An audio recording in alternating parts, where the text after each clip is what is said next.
सम को नो आन परम पुरुष होते अधिक गावें संत सुजान। धन्य धन्य सतगुरु सुखदायक महिमा कही न जाय। जो कछु कहो तुमरी कृपा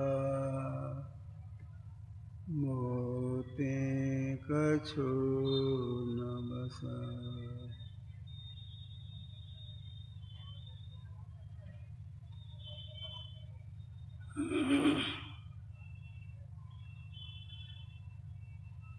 मुद मंगलमय साधु समाज धर्म प्रेमी सज्जनों, माताओं एवं बहनों, अभी हम लोग गुरुदेव का संस्मरण सुन रहे थे। मैं थोड़ा सा संशोधन कर देता हूँ, नहीं तो लोग भूल भुलैया में रह जाएंगे। यह बात सांच की, यह बात सांच है।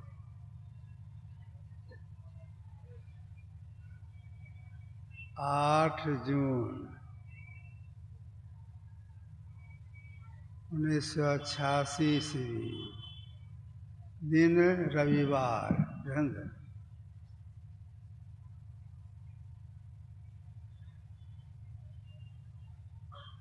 रविवार के दिन सत्संग हॉल में सत्संग होता है, उसमें होता था, अब भी होता है। तो सत्संग के बाद पूज्य साईं बाबा सामान्य उल्लासचंद्र रुंगटा जी उसमें अध्यक्ष थे। प्रकाशन मंत्री लक्ष्मी शाह और 1-2 आदमी, संपादक जी जिनका नाम सुदानंद पीछे पड़ा, आकर के गुरुदेव कमरे में प्रणाम करके बारी बारी से बैठ गए। गुरुदेव अपने आसन पर, कुपा घाट की बात है, अपने आसन पर जिस विश्राम करते थे, सब आसन से लेटे हुए थे। अवस्था बदल रही थी, गर्मी बहुत, जून का महीना, गर्मी बहुत। तो गुरुदेव को बार बार प्यास लगती थी। तो हम क्या किए थे, एक छोटी कटोरी में जो गुरुदेव पानी पीते थे, जो मैं पिलाता था, उसमें तुलसी पत्ता को रगड़ करके उसका रस में दे दिए थे। मैं पूछता था, हर तो पानी पी लेता है? तो हाँ पिएंगे। तो वही पानी पिलाती रहता था। अवस्था भी बदल रही है, संध्या का समय है, सब लोग बैठे हैं नीचे में। अब जो बैठे चुपचाप तो बैठे नहीं थे, आपस में कुछ बातचीत कर रहे थे। इधर गुरुदेव की अवस्था बदल रही है।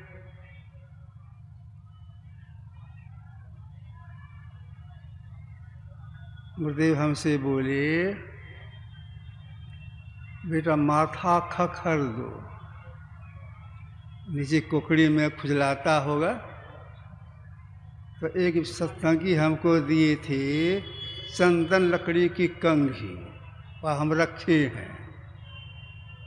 उसी कंघी से गुरुदेव के माथा को ऐसे हम खखर दिए। फिर मैंने पूछा, हजूर पानी पी लीजिए? हाँ पिएंगे। थोड़ा सा पानी पिला दिए। और नीचे में जो बैठ के लोग गपशप कर रहे थे, उनकी बात तो गुरुदेव थोड़ा सा सुन ही रहे थे। तो धीरे से बोले, जोर से नहीं, गा करके भी नहीं, स्वाभाविक ढंग से बोले। सुकिरत कर ले, नाम सुमर ले, को जाने कल की, जगत में खबर नहीं पल की। इसी भाव में बोले। इस वक्त चुप हो गए। 2-3 मिनट के बाद फिर बोले, झूठ कपट करी माया जोरिन, बात करे छल की, पाप की पुट धरे सिर ऊपर, किस विधि होए हल की। इतना सा ही बोले और चुप हो गए। मैंने निवेदन किया, हजूर पानी पी लेता है। हाँ पिएंगे, तो पिला दिए। थोड़ी देर के बाद फिर मैं निवेदन किया, हजूर पानी पी लेता है? तो ना है, यही शब्द है, ना है। अंतिम वार्तालाप हमसे यही हुआ। शाम हो गई, लोग नीचे बैठ के गप सप कर रहे हैं। गुरुदेव बोले, ध्यान करने का समय है। ऐसे धीरे धीरे बोले, ध्यान करने का समय है, जाइए सब लोग ध्यान कीजिए। यहाँ चुप हो गए।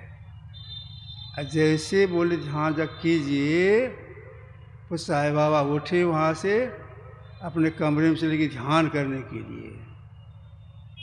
लाचंद रुंगटा जी उठे, अपने कमरे में चले, वहाँ का कमरा बना हुआ है प्रेस के बगल में, वही चले गए ध्यान करने के लिए। आज जो प्रकाशन मंत्री थे, मोदी नगर का घर, तो अपना घर चले गए। अरे गुरुदेव की अवस्था बदल रही है।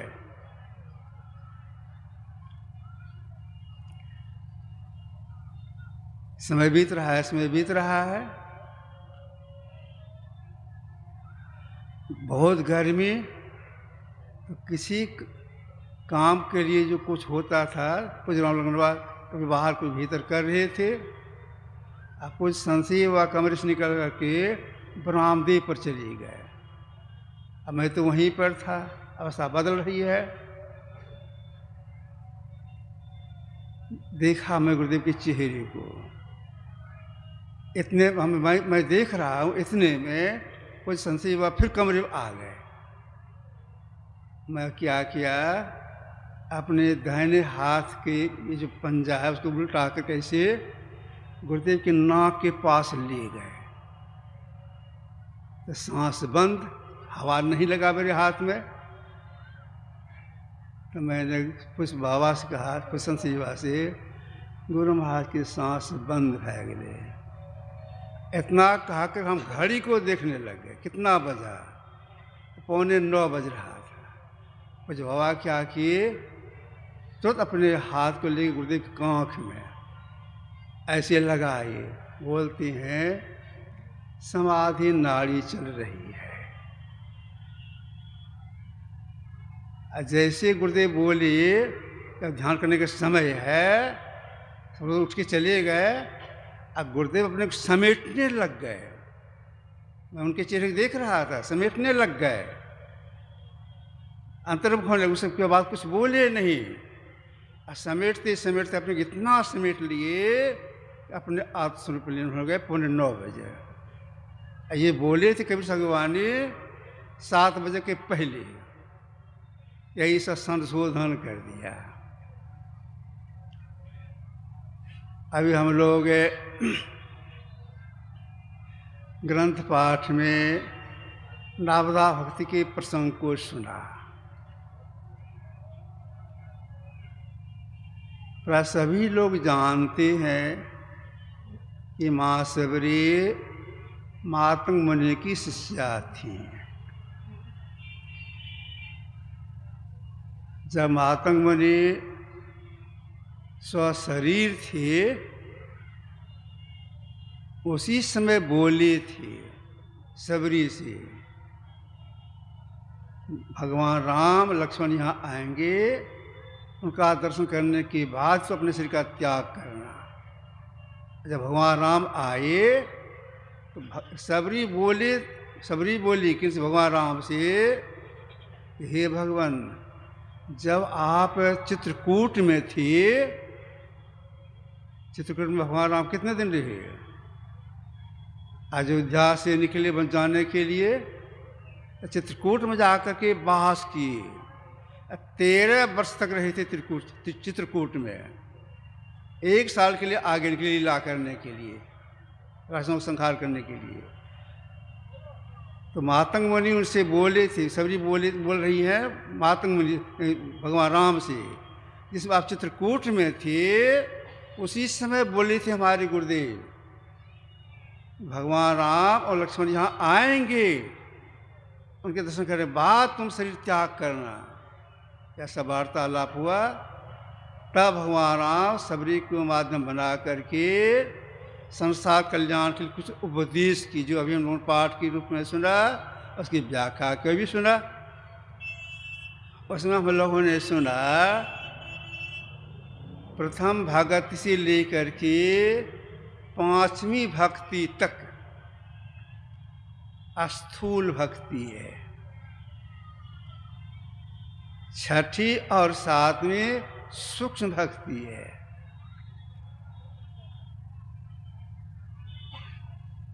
स्थूल भक्ति करेंगे तो सूक्ष्म भक्ति करने की शक्ति आ जाएगी, और सूक्ष्म भक्ति करेंगे तो परम कल्याण हो जाएगा।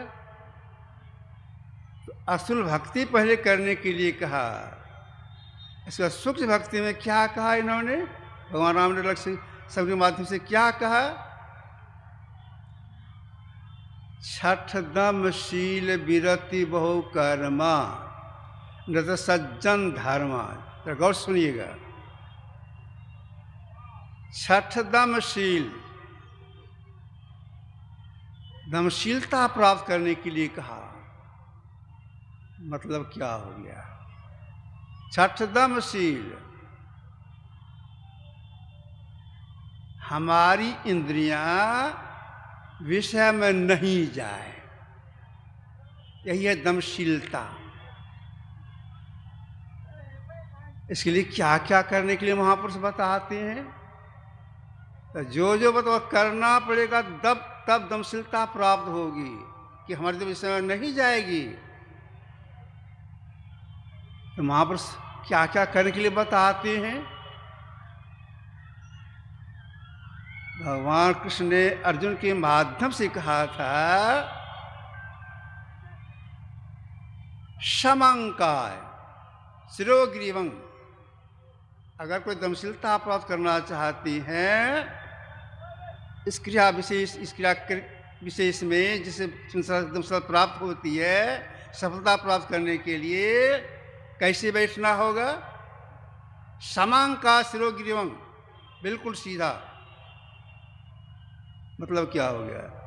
पीठ का रीढ़, गर्दन और सिर एक सीध में रहे, सीधा। बैठने कला की समझ में कहा। और गुरुदेव भी ठीक यही बात बोले हैं। धरगर मस्तक सीधी सादी आसन आसीना, बिल्कुल सेम। धरगर मस्तक सीधी सादी आसन आसीना, बिल्कुल सीधा बैठिए, सीधा बैठ जाएं। अब देखो खुजलाते रहे, तब नहीं होगा। इसके विशेष के द्वारा हम दमशीलता प्राप्त करेंगे, उस क्रिया विशेष में सफलता नहीं मिलेगी। तब गुरुदेव की आज्ञा है, क्या आज्ञा है? हिल डोल तजी, जरा भी कंपन न हो, सीधा बैठे, समय कंपन न हो। कर से हिलडोल करते रहेंगे तो साधना में सफलता नहीं मिलेगी, दमशीलता प्राप्त नहीं कर सकेंगे। जैसे देखिए, आप एक बाल्टी में पानी ले लें, गंदा पानी, साफ पानी ले लें, दाएं हाथ या बाएं हाथ को उसमें घुसा दें, खूब तेजी के साथ, कभी बाईं ओर कभी दाईं ओर, कभी ऊपर कभी नीचे, खूब हिलकोरते रहें। अब पानी हिल रहा है, अब चाहेंगे अपना चेहरा हम देखें, चेहरा देख सकेंगे? नहीं देख सकेंगे। बाल्टी से हाथ को निकाल लेंगे, पानी स्थिर हो जाएगा, और तब जो देखेंगे अपना चेहरा साफ साफ दिखाई पड़ेगा। ठीक ऐसे ही जब बैठें तो सीधा बैठें, हिलडोल नहीं करें। अब दमशता प्राप्त करने के लिए क्या करना पड़ेगा? तो गुरु बता देती हैं कि अंधकार में यहां देखिए, तो जैसा वे बता दें उसी के अनुसार देखने का प्रयास करना चाहिए। बहुत लोग अपनी बुद्धि लगा देते हैं, या विद्वानों का कोई टीका है उसको पढ़ करके वही करने लगते हैं, परिणाम यह होता है सफलता नहीं मिलती है। तो जहां गुरु बता दें यहां देखिए, ठीक वहीं देखने का प्रयास करना चाहिए। आंख बंद करते हैं, अंधकार, इसी अंधकार में निशान लगाने के लिए बताते हैं, यहां देखिए, इतनी दूरी पर देखिए, इस तरह से देखिए, बता देते हैं। हम लोग गुरुदेव इतने उदार थे, कोई बात छिपा के नहीं रखे। इनके मन में हुआ होगा, लिख देंगे, तो मेरे शरीर छूटने के बाद भी उसको पढ़ेंगे, समझेंगे, करेंगे, तो जीवन सुखी होगा। तो क्या इन्होंने साफ साफ लिखा? आप पढ़ेंगे महर्षि भी पदावली में, दो नैन नासा मध्य सन्मुख, सोई अग्र ले लही, तम फटे ज्योति भरे, आकाश के तू सैर कर। कितना खुलासा! इसको मैं फिर दोहराता हूं। दो नैन नासा मध्य सन्मुख, सोई अग्र ले लही, तम फटे ज्योति भरे, आकाश तू सैर कर। दो नैन मतलब दो आंख, नासा नाक, मध्य बीच, सुई अग्र ले लही, मतलब क्या हो गया? सुई का जो अगला नोक है उतना कम स्थान छे के सामने देखने में, इसका माने यही हुआ। इतना अपने सिमटाव करके देखना होता है, लेकिन यह ख्याल रखना पड़ता है साधक को, आंख पर जोर नहीं लगे। अगर आंख पर जोर लगा के यह काम करेंगे, जहां से देखने शक्ति निकलती है और महीन महीन तार है, उस तार पर जोर पड़ता है, वह तार फट जाता है, नस फट जाता है। तब एक वस्तु दो वस्तु दिखाई पड़ने लग जाती है, अनायास आंख में पानी आने लगता है, दर्द होने लगता है, और तरह की बीमारी हो जाती है आंख में। तो जरा भी आंख पर जोर नहीं लगे, लेकिन देखने का प्रयास करते रहना चाहिए। प्रयास करने में बैठें और 2 मिनट के बाद तुरंत उठ जाएं, सफलता मिलेगी? तब सफलता नहीं मिलेगी। इसका करने में, इसकी सफलता में, इसका करके सफलता प्राप्त करने में घंटों बैठना होता है, देर तक बैठना होता है। मतलब देर तक बैठेंगे नहीं, सफलता मिलेगी नहीं। तो देर तक बैठने का प्रयास करना चाहिए। जितने बड़े बड़े महापुरुष हो गए, सबका कहना है कि भाई साधना करने में जब बैठिए, हिलडोल नहीं कीजिए और देर तक बैठिए। कितना समय लगा के बैठिए? अपने देश में कोट के महापुरुष हो गए संत कबीर साहब।